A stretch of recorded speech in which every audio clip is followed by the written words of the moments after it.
Assalamualaikum warahmatullahi wabarakatuh.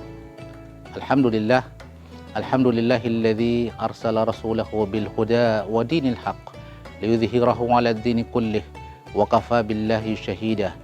Asyhadu an la ilaha illallah wa la syarika lah wa asyhadu anna Muhammadan 'abduhu wa rasuluh. Allahumma sholli ala sayyidina Muhammadin wa ala alihi wa sahbihi wa man wala ma ba'd.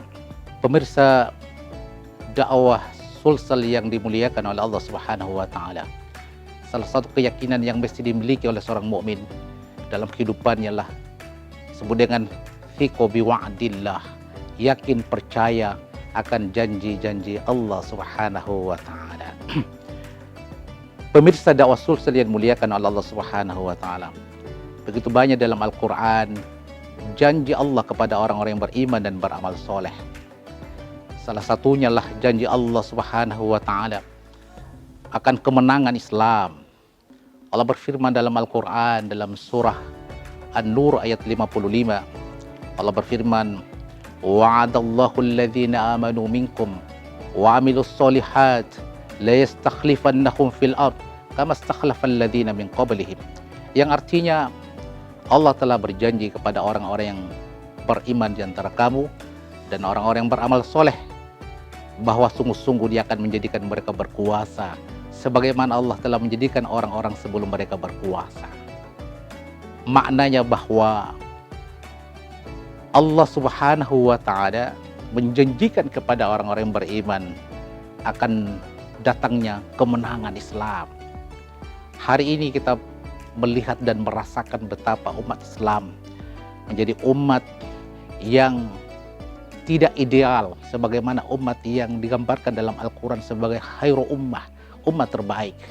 Bahkan terbalik 180 derajat karena umat Islam tidak lagi mengemban risalah sebagaimana yang pernah ditunjukkan, dilakukan oleh generasi terbaik di masa Islam. Maka dari itu dalam kehidupan kita hari ini, keyakinan ini mesti terpatri dalam jiwa kita. Keyakinan akan datangnya pertolongan Allah Subhanahu wa taala kepada kaum muslimin di tengah kehidupan kita yang carut marut, di tengah kondisi dunia Islam yang hari ini terpuruk, tertindas dan terzolimi, seperti yang kita saksikan apa yang menimpa saudara kita di bumi Palestina, buminya para nabi. Maka di bulan Ramadan ini haruslah menjadi momentum untuk bagaimana kita banyak melakukan renungan yang dalam terhadap perjalanan kehidupan kita sebagai seorang muslim, sebagai bagian dari umat Islam, ya.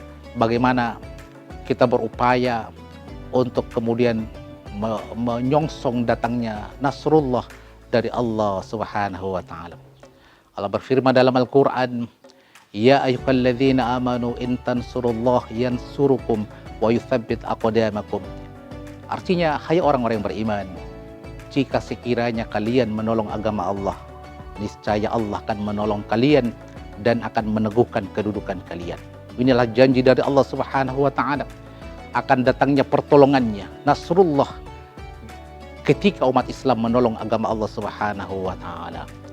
Karena tidak mungkin Allah turunkan kemenangan tanpa ada upaya maksimal dari umat ini. Allah berfirman dalam surat Ar-Ra'd ayat 11, "Innallaha la yughayyiru ma biqaumin hatta yughayyiru ma bi anfusihim." Yang artinya sungguhnya Allah tidak akan merubah keadaan suatu kaum kalau bukan kaum itu yang merubah nasib yang ada pada diri mereka. Pemirsa dakwah Sulsel yang dimuliakan oleh Allah Subhanahu wa taala. Rasulullah sallallahu alaihi wasallam juga memberikan kabar gembira akan kemenangan Islam. Bahkan Rasulullah 15 abad yang silam pernah bersabda tentang kemenangan Islam, ya. Rasulullah bersabda yang artinya sungguhnya Konstantinopel itu akan ditaklukkan dan sebaik-baik pemimpinlah pemimpin yang menaklukkan kota itu dan sebaik-baik pasukanlah pasukan yang menaklukkan kota itu, ya. Dan umat Islam kemudian melakukan ikhtiar, upaya untuk kemudian menaklukkan Konstantinopel dan rentang waktu untuk mewujudkan bisyarah, kabar gembira dari baginda Rasulullah itu terwujud dalam kurung waktu kurang lebih 8 abad lamanya. 800 tahun lamanya janji itu terbukti.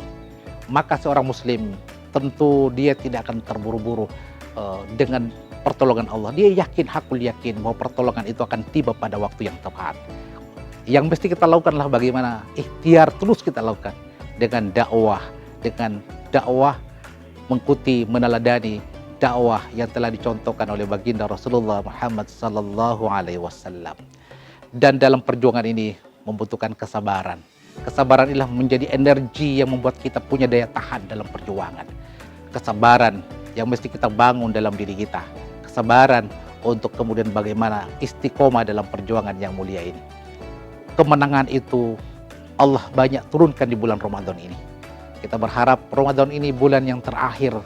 Ramadan yang terakhir, umat Islam tidak punya lagi perisai. Umat Islam hidup dalam kehidupan yang tidak Islami. Kita berharap mudah-mudahan insya Allah Ramadan tahun depan atau tahun-tahun berikutnya, Ramadan di mana umat Islam meraih kemuliaannya kembali, hidup dalam kehidupan Islam, dalam sistem Islam dan pemimpin Islam yang menjaga kehormatan dan setiap jengkal tanah kaum muslimin. Maka marilah kita tanamkan keyakinan kita akan janji Allah Subhanahu wa taala agar dia menjadi energi yang membuat kita selalu istiqomah dalam perjuangan yang mulia ini. Allah menilai perjuangan, tidak melihat hasil. Inilah yang menjadi pegangan hidup kita, yaitu kesabaran dalam perjuangan sebagaimana yang dicontohkan oleh generasi terbaik di masa Islam di masa lalu. Assalamualaikum warahmatullahi wabarakatuh.